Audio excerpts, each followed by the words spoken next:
Once again, freedom is being lost in the world. The failed coup by the Turkish military is a setback for freedom and a loss that will affect us all. Turkey's military is in charge of upholding that country's constitution, one that ensures the country is a democracy. Friday night's failed coup was Turkey's last hope to stop the Islamization of its government and the degradation of its society. Reflexively, Western leaders rushed to condemn a coup attempt they refused to understand. Their reward will be a toxic Islamist regime at the gates of Europe. Our leaders no longer do their basic homework. The media relies on experts by Wikipedia.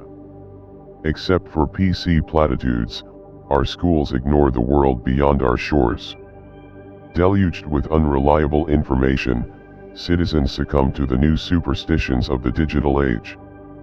So a great country is destroyed by Islamist hardliners before our eyes, and our president praises its so-called democracy.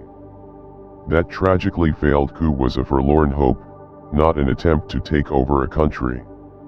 Turkey is not a banana republic in which the military grasps the reins for its own profit. For almost a century, the Turkish armed forces have been the guardians of the country's secular constitution. Most recently, coups in 1960, 1971, and 1980 saw the military intervene to prevent the country's collapse. Each time, the military returned the government to civilian rule as soon as that proved practical. Friday night, mid-grade officers led a desperate effort to rescue their country again. They failed. The West cheered. Soon enough, we'll mourn. The coup leaders made disastrous mistakes, the worst of which was to imagine that the absence of President Erdogan from Ankara, the capital, presented the perfect opportunity. Wrong. In a coup, the key is to seize the leaders you mean to overthrow, as well as control of the media. Instead of fleeing into exile, Erdogan was able to return in triumph. So who is the man our own president rushed to support because he was democratically elected? Recep Tayyip Erdogan is openly Islamist and affiliated with the Muslim Brotherhood, which President Obama appears to believe represents the best hope for the Middle East. But the difference between ISIS, Al-Qaeda, and the Muslim Brotherhood isn't one of purpose, but merely of manners. Muslim brothers wash the blood off their hands before they sit down to dinner with their dupes. With barely a murmured tut-tut from Western leaders, Erdogan has dismantled Turkey's secular constitution, which the military is duty-bound to protect. Key opposition figures have been driven into exile or banned.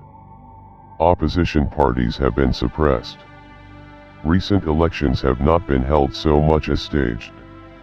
And Erdogan has torn the fresh scab from the Kurdish wound, fostering civil war in Turkey's southeast for his own political advantage. Erdogan has packed Turkey's courts with Islamists. He appointed pliant, pro-Islamist generals and admirals, while staging show trials of those of whom he wished to rid the country. He has curtailed women's freedoms.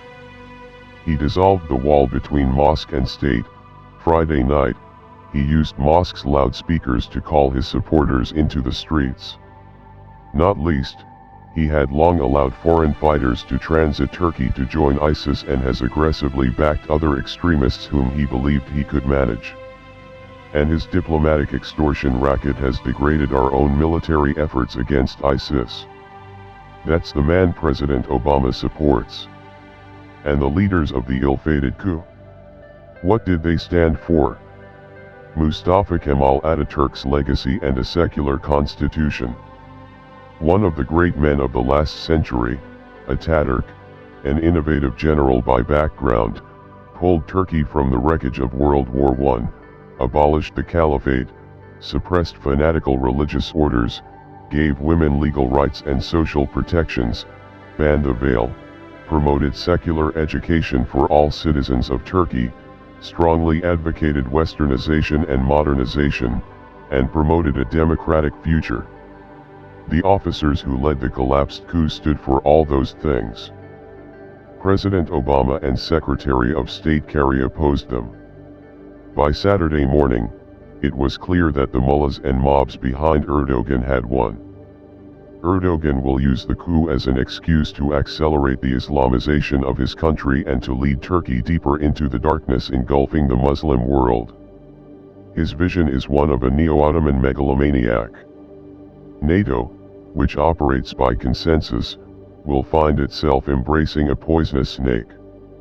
New crises will reawaken old fears in southeastern Europe, which Western European states will dismiss condescendingly, further crippling the badly limping European Union. Syria will continue to bleed.